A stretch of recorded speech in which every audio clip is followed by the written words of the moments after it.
Hi everyone, welcome. Down here in my wormery, when it comes to my newer systems, like you see here off to the right, I tend to take a more devil-may-care attitude towards choosing the foods and the beddings that I put into those systems. But as the systems graduate towards becoming older and closer to their harvest, I start to, try to tailor the applications of bedding, the selections of foods, the retention of or application of moisture content in the systems. Kind of looking forward to think about what might be easiest when it comes time to try to bring the systems to an end.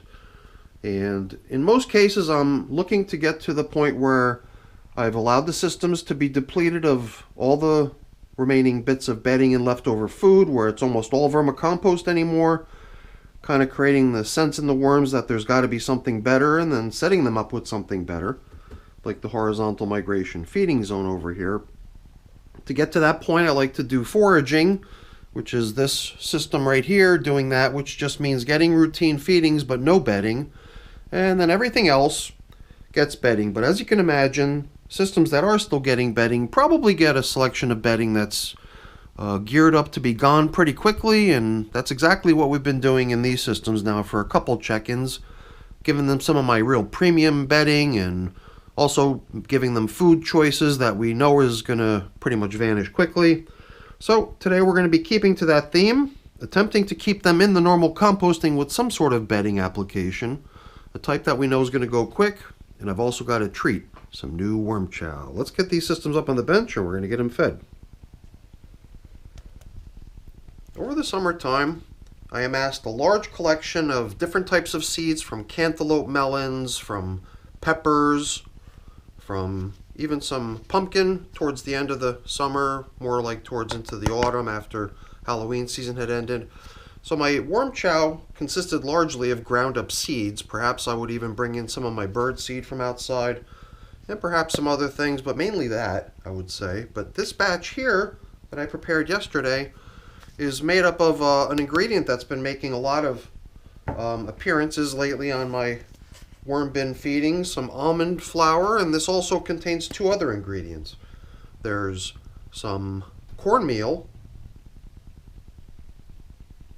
and some of this stuff right here. And in order to get it looking like this, I ran it through the same size screen that I usually create my worm chow with, a pretty good size screen, and it's also the same size screen that I use when I prepare my grit. My crushed eggshell has to pass that same size screen to be considered as usable. So that's my qualifying device. And the feeding is going to consist of some of that worm chow, some coffee, and this is that premium bedding I was talking about, that stuff I pulled out of my gutters last year. Alright, wow, things look nice in here. I can see we left a feeding zone indicator, and I know that the feeding last time consisted of stuff like melon. I think it was little bits of watermelon, if I'm not mistaken. I'm pretty sure there was pumpkin chunks. Strawberry, no, maybe the red thing was strawberry. And these feeding zone indicators are meant to show us where that stuff was laid down for them. There's a nice amount of moisture in these systems. Those plastic covers have been doing a fine job keeping the moisture in. A little bit surprised that there's been so little wear on these coffee filters. I don't see any nibbling. No sign of them nibbling on it. But I did have an idea of trying to perhaps give them these coffee filters as well, and then almost kind of have no feeding zone, which means instead of focusing the feeding down the middle where we put the assortment of fruits and veggies for them last time, I figured perhaps we would start spreading things out a little bit more.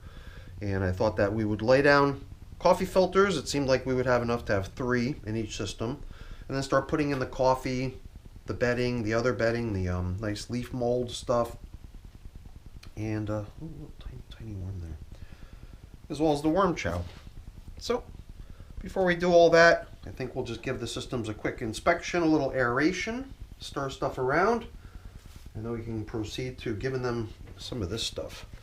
Get this opened here too before I get too soiled, and we can get to checking in on the last feeding. So 12 days have passed since the last check-in. These systems are 234 days of age, receiving feeding number 20 today.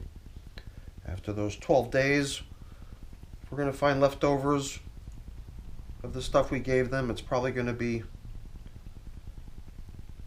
little minuscule stuff, or things like this would go back to feedings gone by in the past, the stem of something which held out pretty good because it's slightly tougher material than whatever the, the substance was that was hanging off of that stem. Stuff like this, the husk from a mango seed, things like these are gonna most likely just gonna get fished out or screened out later. These are not going to be done by the time we want to go to harvest on these systems. So we're seeing leftovers of varying types. Ooh. But those are all leftovers that go back pretty far. Here too, I just bumped into some sort of a stem. Oops. Looks kind of similar to the stem they got earlier. These might be stems of peppers. I wouldn't be surprised. Lots of peppers went through this kitchen in this house this summer. And now it seems like my collection of pepper seeds has just dwindled down to virtually nothing anymore. So I'm glad I was able to transition over to the new ingredients for the worm chow. Good bit of moisture in here. I could tell from watching the video last time too, from just how much stuff was adhering to my gloves, that the materials were pretty moist. I kind of cheated. I just scrubbed through the video. I didn't listen to everything that I had to say in the video, but I wanted to just see how things looked. And even if you can't tell so much from looking at the material, the way it behaves in terms of how it sticks to stuff can often reveal how much moisture's in it. And there's a good bit of moisture in here. And they'll need that moisture to be able to continue breaking down all the residual bits of leftover food and bedding that still exists in here for them. So we'll be putting those plastic covers right back on as nice and thoroughly as we found them, going all the way around, edge to edge. And in a way, I'm glad that the feeding we're giving them today is dry. I mean, the coffee sometimes has a little bit of moisture remaining in it, but it's not bringing any juiciness with it for sure. So it probably is a good idea that what we're giving them now does not add even more moisture to this material, because it doesn't need any more. Nice and damp everywhere. And as a result of that, worms everywhere. Almost everywhere. At least that's what it looked like to me as I made my way around. So that was a nice aeration of bin number 1. Bumping into some stems and stuff. This looks more like the stem of a banana, maybe. Hard to tell. But slightly tougher things like this that do last longer definitely benefit from getting torn up a little bit into smaller bits the way I just did there, if it's possible to take the time to do that. But let's press on to see how things over here in bin number 2 look. We'll do the same as in bin number 1, just get all the material in here turned up. I definitely saw a couple thin pieces of pumpkin. Oh, right there's another piece of it, I believe. So it did seem like a little bit of leftover from the last feeding made it through the last 12 days, but I mean, it's really down to just almost a see-through film. The fact that you can still identify it by its color is, I think, just a day or two away, and it wouldn't have even been possible. And here's another pretty good size food object, another banana stem. They're so nice and juicy on the inside, you never would have thought. And the worms know that secret, so they love crawling inside those things. And let's press on here. It's pretty easy to get distracted. Some people might, say, hey, why does it take more than 10 minutes to get into there, make sure everything's okay, give them their feeding, and move on? Well, I guess because I have this sense of curiosity that I can't seem to set aside. I figured, you know what? As long as we're in here anyway, let's see how things look. Seems like we found another half of a mango seed husk. Here too, you know, these things are definitely tough, so when they're still fairly new to the worm bin, they're not going to be as easily handled as this for sure. But you can even probably hear it on the camera how it's cracking as I bend it and fold it. So it's going to pieces. Who knows? Maybe it won't accompany the worms to their new home. Perhaps this stuff will just suddenly kick into high gear and be gone in time for them to get moved out. So let's press on to giving them their feeding. I mean, I wasn't paying that close attention, but it seemed like we might have gone through the entire system and aerated. So let's make sure that... Looks like we just bumped into a big worm party over there. Perhaps we didn't spend that much time seeking out worm parties here, but they're definitely happening down where the feeding zone was previously. Next time it's not going to be that way so much, I believe, because we'll be spreading the food out a little bit more this time. But like I said, I like to kind of transition to using these not so much as feeding zone indicators and seeing them survive to the next check-in. I'd love to kind of increase the appeal of them a little bit by putting some food on them, you know?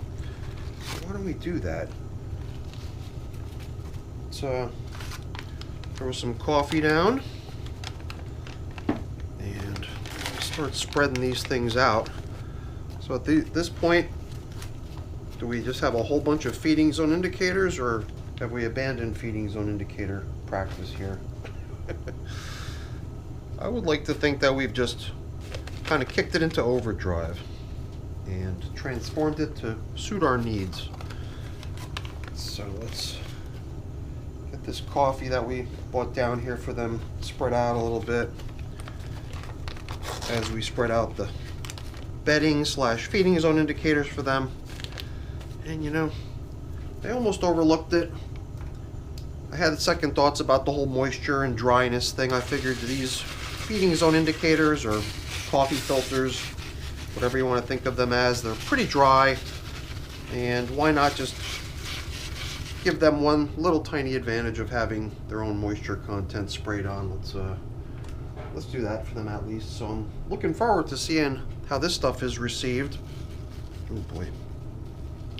When I watch how other people put on worm chow, it seems like they're just putting a pinch and a dash compared to what I'm doing here sometimes. So hopefully I'm not overdoing it too much.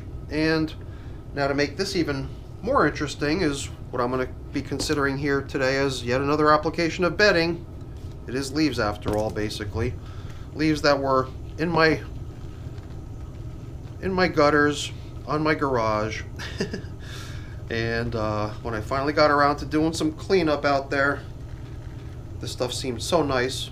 I figured here too I would run it through my screen, not the screen that I create grit and worm chow with, but a slightly larger size screen that I actually screen my compost with. And that's what this was classified as. Maybe 1/4 inch, I believe, in size. And I got a feeling that that right there is a feeding that the worms are going to really appreciate. I don't know. Would I be going overboard giving them more? Yeah, you know, why don't we leave it at that? That's going to be their feeding for today. And I think we can bring back on the covers. Oh boy, look at this. I think I see a little wormy that we got stranded out here. Luckily they didn't freak out and start running onto the dry tablecloth. They just stayed put. In the past I would always fold these pieces of plastic over just in case I had little stowaways on the plastic cover. Try to keep them cozy. Luckily these little guys haven't freaked out from the bright lights and the dry air. I'll always take a look anyway just to make sure one of them didn't creep in underneath the bin or somewhere else and needs to be rescued. So got a little bit of cleaning up I got to take care of around here and putting away, but I'm not going to waste your time with that. That's boring. Before I go really quick, let me just say thank you. Thank you so much for watching. Hopefully you enjoyed the video. If you did, as always, please don't forget to leave me a quick thumbs up before you go. That's always really appreciated. And if you haven't done so already, please also consider subscribing to the channel. That's very much appreciated as well. All right, everyone, have a great day. Thanks for watching. Bye now.